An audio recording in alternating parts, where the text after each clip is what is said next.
qualquer filosofia do mundo exige como justiça, seria melhor ter um filósofo por Deus. Claro que todo e qualquer conceito de justiça que exista fica aquém, e muito aquém, do conceito de justiça do Senhor Deus. E foi por isso que ele, Deus, exigiu o preço enorme que foi exigido para que um perdão fosse possível para os ímpios.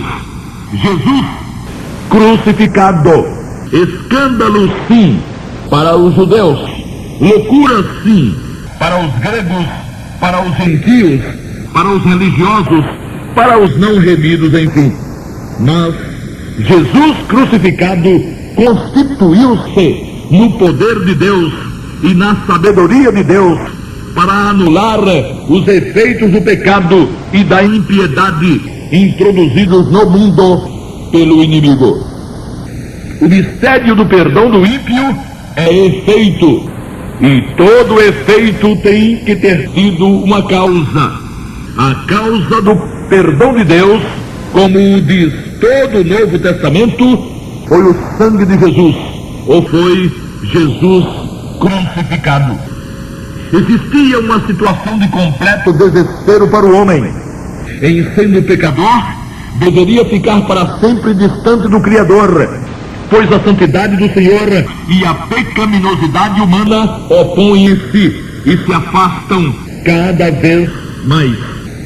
Um elemento especial precisava ser introduzido entre o pecado do homem e a santidade de Deus, mas teria que ser um elemento tão poderosamente eficaz que ao mesmo tempo conseguisse destruir o objetivo de Satanás, que detinha o poder sobre a morte, o poder da incerteza e da sujeição, e conseguisse também, e acima de tudo, satisfazer completamente a justiça divina, sobre a qual não poderia pairar nem sequer a menor sombra de dúvida. Onde conseguiria o Senhor encontrar tal elemento? Foi aí que o Verbo se fez carne e habitou entre os homens, cheio de graça e de verdade. João 1:14. E foi a verdade do Verbo, verdade que esteve presente em todos os dias que ele permaneceu na carne, ou em que ele permaneceu na carne, verdade que foi com ele à cruz, foi a verdade de sua vida perfeita, o elemento que satisfez a justiça do Altíssimo e derrotou de goleada a artimanha do inimigo. A coisa aconteceu com tanta intensidade que o testemunho apostólico registra. Havendo riscado Jesus a cédula que era contra nós nas suas ordenanças, a qual de alguma maneira nos era contrária, atirou do meio de nós, gravando-a na cruz, e despojando os principados e potestades, os expôs publicamente, e deles triunfou em si mesmo. Colossenses 2:14 e 15. A força dessa declaração é força mais forte que a do mais forte furacão. O apóstolo declarou que o que o Senhor Jesus fez na cruz foi uma verdadeira devastação no terreno do inimigo, que é o terreno do medo, da perdição e das trevas. Nada ficou de pé. Os termos gregos deigmatizo e triambeu trazem a ideia ou as ideias de desgraçar, infamar e expor de forma pública em procissão, para que todos vejam um inimigo que foi completamente derrotado. Foi isso que aconteceu. E tem mais: o inimigo reconheceu a derrota. O que ele tem tentado fazer é devolvê-la, mas reconhecer, ele reconheceu. Foi derrotado completamente na cruz e de forma justa por um homem, não por um Deus. E a justiça do Eterno foi completamente cumprida na vida verdadeira do Cordeiro, vida em que nenhuma só vez, nem mesmo o menor dos mandamentos foi violado. Judeus e gregos, ou gentios, não perceberam e não quiseram admitir a estrepitosa vitória do Senhor Jesus. E continuaram e continuam também, sem chegarem à correta compreensão do que seja o fantástico mistério do perdão concedido a um ímpio. Muita gente vive sofrendo as agruras de uma vida sem certeza pela mesma razão. Envolvidas com suas religiões, com seus dogmas, com a verdadeira Babel em que se transformaram os conceitos religiosos dos que vivem de Bíblia à mão, essas vidas têm deixado de gozar da paz perfeita conquistada pelo Senhor Jesus. Existe uma paz perfeita, sim. Existe uma certeza inabalável, sim. Existe um gozo profundo, sim. Entretanto, só os que já tiveram coragem para descarregar toda a sua confiança no poder do sangue de Jesus têm direito de usufruir desses benefícios provindos da misericórdia de Deus e conquistados pela competência do Salvador bendito. Engana-se quem quiser. Enganar a Deus ninguém engana. Podem fabricar ou inventar uma religião por dia. Podem arrancar os cabelos de tanta consagração e de tanta religiosidade. Aliás. Podem morrer de fome de tanto jejum. E podem destroçar os joelhos de tanta oração. Isso tudo não serve e não servirá nunca para acabar nem com um só pecado. E quanto mais essas coisas são feitas, mais a dúvida, mais a incerteza, mais a tristeza se instalam na mente e no coração de tais pessoas. Elas sabem disso. Às vezes não testemunham por pura vergonha de fazê-lo. E são pessoas sinceras, sim. São pessoas sinceramente erradas. Se a sinceridade no erro desse algum resultado proveitoso, elas estariam eleitas. Mas isso é a mesma coisa de esperar alguém que o veneno que tomou não faça efeito só porque ele não sabia que era veneno. A eternidade de ninguém merece ser tratada com tanto relaxamento ou com tamanha displicência. A eternidade de alguém é o próprio alguém, ou será o próprio alguém na eternidade. Então, todos os esforços deveriam ser empregados para que a verdade sobre as coisas eternas ficassem definitivamente patentes e claras.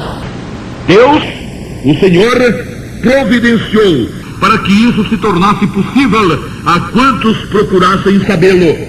Envidou esforços tremendos para deixar registrada a sua vontade nesse sentido. A Bíblia contém tais registros, e um desses preciosos registros diz: quem quer que não pratique, mas creia naquele que justifica o ímpio, a sua fé lhe é imputada como justiça. Romanos 4 e 5. Por que os judeus não creem?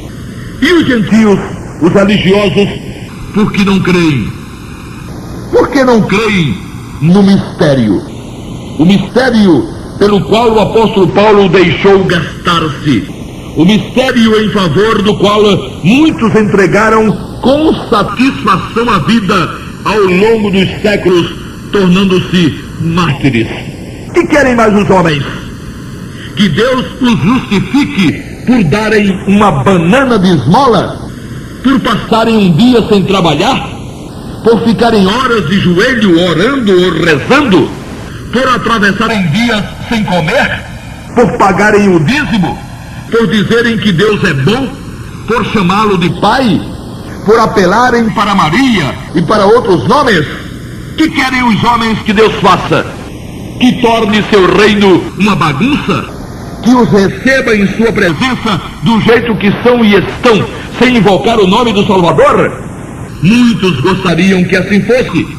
Por quê? Assim ficaria mais fácil compreender. Deus os teria recebido por terem eles feito alguma coisa em troca. Não é dando que se recebe? Não é assim que vivem ensinando por aí? Se assim fosse de verdade, não haveria nenhum mistério. Deu, recebeu. Uma mão lavaria a outra. Infelizmente, a grande maioria só vai desconfiar da loucura cometida quando já não houver solução e nem saída. Lembrarão da esmolinha dada, da oração feita, da devoção a tantos nomes, do medo que sentiam da morte, dos ensinamentos de sua igreja, de que não foram pessoas tão ruins assim, de que até que viveram vidas honestas, não perfeitas é verdade, mas honestas, sempre procurando fazer o bem, ajudando a quem precisava, cumprindo suas obrigações religiosas, pagando seus impostos. O que foi que deu errado? Ou o que teria dado errado? E você pensa, caríssimo ouvinte, que não lhe pode acontecer de forma igual? Baseado em que pensa você? Não brinque com Deus. Ele não poupou nem o próprio Filho, Deus juntamente com ele, perfeito, justo, eterno. Por sua causa também, Jesus teve que pagar um altíssimo preço. A provisão para a sua salvação eterna existe. Espaço no plano salvífico ou no plano salvador existe. Agora, se você vai ficar esperando que a coisa aconteça de qualquer jeito, só porque Jesus morreu e só porque Deus é bom e misericordioso, prepare-se para ficar também remoendo lá no Hades todos os porquês de sua infelicidade, de seu infortúnio. O mistério está exposto, foi revelado. Ei-lo, Deus justifica o ímpio. É escândalo, é loucura, mas só para os perdidos. Para os perdidos, tudo quanto não for sacrifício e esforço próprio é escândalo, é loucura. Eles só confiam no que são capazes de fazer. Como é que vai ficar? Vai ficar esperando o quê? Sente-se ímpio ou não? Essa coisa, meu caro, de ser um bom pai, um bom filho, um bom cidadão, essa coisa é boa, mas só em relação aos outros. Deus não cai nessa, não. O que você já pensou sem praticar, o que você já disse sem abrir a boca, foi uma grandeza.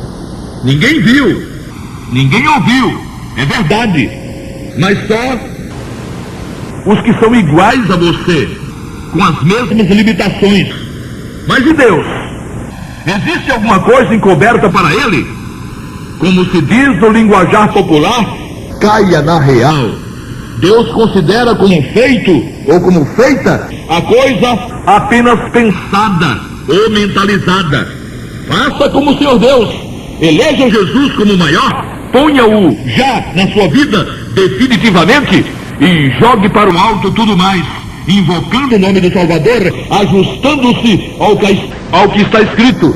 Aquele que confia, a sua fé lhe é imputada como justiça. Mas lembre-se, confiar não é acreditar. Confiar é entregar-se àquele em quem se confiou sem reservas. Venha para a luz, venha para a paz, venha para Jesus. O resto é com você. Amém.